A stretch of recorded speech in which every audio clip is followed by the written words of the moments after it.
Pelo que hoje eu conversei com um monsenhor que também está em Roma, realmente existe um pensamento, uma previsão, ou algo mais direcionado de forma mais explícita, que realmente o sepultamento do Santo Padre aconteceria ali, talvez domingo, ou não existe nenhuma confirmação oficial? Não, não existe nenhuma confirmação oficial, eu digo porque, de fato, nesse sentido, o Vaticano tem uma linha de comunicação muito séria, que é através da sala de imprensa. Só é oficial quando sai da sala de imprensa. Pode ter especulações, porque às vezes nós temos contatos, Sim. tem quem trabalha muito mais próximo, tem quem participa de algum tipo de decisão que às vezes compartilha a informação, mas a informação só é de fato oficial, ou seja, que não vai ter mais alteração depois que ela sai da sala de imprensa do Vaticano. Sim.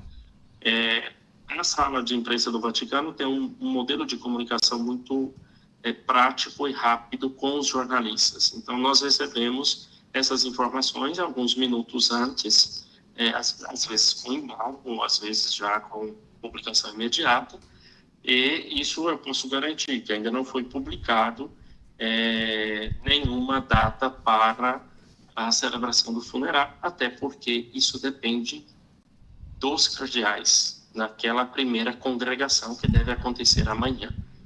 São chamadas de congregações as reuniões dos cardeais que acontecem nesse período do funeral e também antes das votações no conclave. Então, tem muitas congregações. Essas primeiras se dedicam completamente às cerimônias fúnebres. Amanhã será a primeira, muito provavelmente, acredito que amanhã nós já teremos alguma data para o funeral. Justamente sobre isso, se a gente abre as notícias no Brasil e no mundo, a palavra hoje é Papa e a mais acompanhada, e a segunda é conclave, né? O pessoal, quando fala do falecimento do Santo Padre Papa, a segunda palavra é sim, e o conclave, quem vai ser o próximo Papa, aquela coisa, não é? Então, do ponto de vista da normalidade, né? Se a gente não vai partindo do princípio das últimas realidades do próprio São João Paulo II, depois da renúncia de Bento XVI, aquela coisa.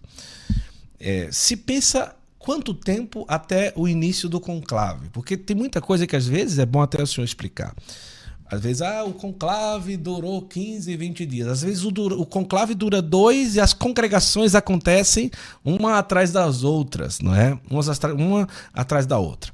Então, para que essas congregações comecem a acontecer de fato, para pensar no próximo Papa. De praxe seria mais ou menos quanto tempo depois do sepultamento do Santo Padre? Esse é o primeiro ponto. E o segundo ponto, isso aí é muito difícil de falar também, porém, vamos seguir a realidade dos outros, né? O outro, nós tivemos menos de 5 dias de conclave, foi rapidinho, menos de uma semana nós tínhamos a decisão que seria o Papa Francisco. Mas entre conclave, congregações e tempo para finalizar e decidir quem seria o próximo Papa, o que é que a gente pode explanar sobre isso, padre? Na realidade, as congregações, elas começam amanhã. Como eu disse, o foco das primeiras o foco está voltado para as celebrações fúnebres. Mas, com certeza, já começam também levantar assuntos sobre o novo Papa, e eu diria que não propriamente sobre o novo Papa, porque o objetivo das congregações em vista do conclave é levantar os desafios, as realidades que a igreja precisa enfrentar nesse ambiente que nós estamos vivendo, na época que vivemos, até para que os cardeais possam refletir e possam também chegar à convergência de um nome. Né? Então, as congregações têm um pouco esse objetivo, discutir realidades, desafios para a evangelização, para a condução da barca de Pedro. Mas, como eu disse, as primeiras congregações em vista das cerimônias fúnebres, mas com certeza já começam também a discutir assuntos que possam indicar já o início do conclave. Uma regra existe, que o conclave só pode ser aberto oficialmente como conclave a partir de 15 dias contados a partir da morte do Papa. Ah, da morte, não do sepultamento, da morte. Da morte. Então, em teoria, em regra, o conclave poderá ser aberto a partir do dia 6 de maio, não antes. Os cardeais reunidos têm o poder de adiar até por mais 5 dias o início, por razões, né? Deveriam ter justas razões para poder adiar o início do conclave, mas só por mais 5 dias, ou seja, mais de 15 para 20 dias, mas não mais do que isso.